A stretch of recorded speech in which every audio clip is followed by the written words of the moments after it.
When you are in Elohim, when his seed is staying in you and you're not sinning, then you are all of the things he says. However, when you step outside of that and you sin, which you do, we all fall short, at that moment, for that short period of time, hopefully very short period of time, you've left out from under there and now you're over in another camp. You're listening to a different voice. Because remember, the covenant is all about the voice you're listening to. We agree in covenant to listen to his voice, obey his voice. If you're listening to Hasatan's or your own, you're out of covenant. But why did he kill his brother?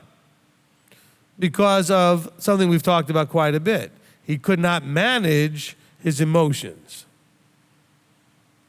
I mean, that's why. I mean, he could have, Yahweh says, if you do right, won't I also be pleased with you, essentially? And instead of him saying, absolutely, yeah, let me fix this. No, let me go get mad at my brother for making me look bad. Well, your brother didn't make you look bad. You made you look bad. But we have a terribly challenged capacity to own what we do. So really, what was the biggest problem with Cain?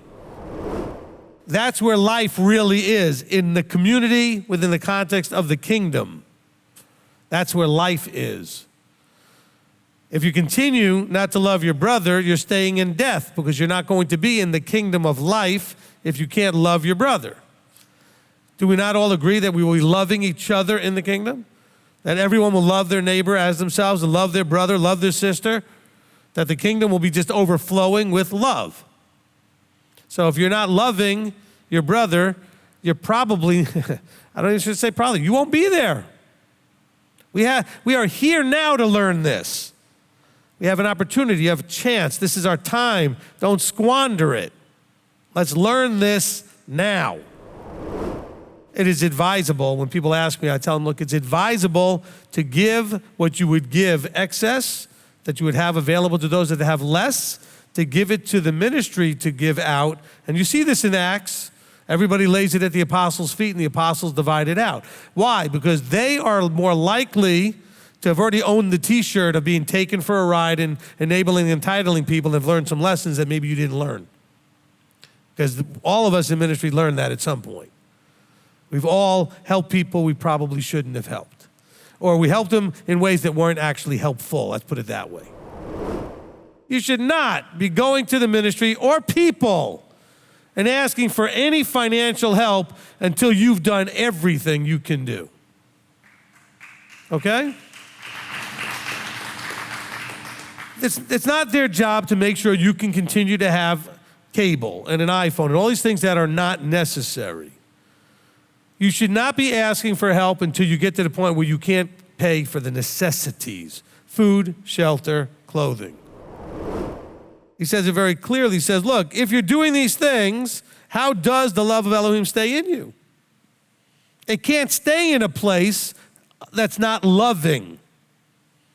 How does it dwell in a place? Look, if you're in a house where there's not love, do you feel like it's good to stay there? Isn't it uncomfortable? Don't you want to get out of there? If you're at a place of worship, if you're at a job, if you're anywhere where the essence of it is unloving or this negative, what do you want to do? Leave. So he says, how can the love of Elohim stay in a place where it can't flow? He's not giving us anything different compared to deed. He said word and tongue, two words saying two things to say the same thing. Deed and truth, two different ways to say the same thing. There's an emphasis when you say something twice. It's deeper, it's more full. It makes a point stronger. So truth and deeds go together.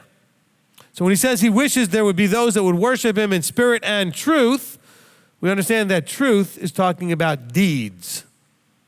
Spirit is talking about the way it's done, the fullness of how it was intended to be done, the motivator behind what's being done. That Elohim is greater than our heart and knows all. In other words, he knows what's going on. A lot of people say, well, he knows my heart. Yeah, he does. You should be nervous about that. I don't know why people think that's an excuse and justification. Well, God, he knows my heart. They usually say that when they're trying to excuse doing something they know they shouldn't do. I said, but he does. Why would you use that as an excuse? That might be the scariest line of all of them. He knows your heart. And he tries the kidneys, the inner parts, he says. He tests you to know exactly what's in your heart. He says, Elohim knows all. Elohim is greater than your heart. You have less capacity, apparently, just from the comments I hear from people, to forgive yourself than he has to forgive you. But, what do you mean, but? Did you stop doing it? Yes. Did you repent of it? Yes. Were you sorry? Yes. Did you talk to him about it? Yes. Move on. Let it go. Otherwise, none of us gets in. If that's the standard, this is a wasted exercise. This is just an exercise in futility. Remember, John is paying attention through his filters of the things that's getting his attention, and he's very much focused always on love and how love is expressed and what love looks like. And so how does it look? It looks like doing what is pleasing in his sight. Not in your sight, not in my sight, not in your brother, your sister, your mother, your cousin, your father, whatever. It's doing what's pleasing in his sight. And if you ever have a problem with a family member and they start giving you grief, take them to this verse and say, look, when I ask him and talk to him, he's only going to hear me and respond the way I might want him to respond if I'm doing what's pleasing in his sight. So everything I'm doing, whether you like it or not, whether you agree with it or not, is my effort to do what's pleasing in his sight.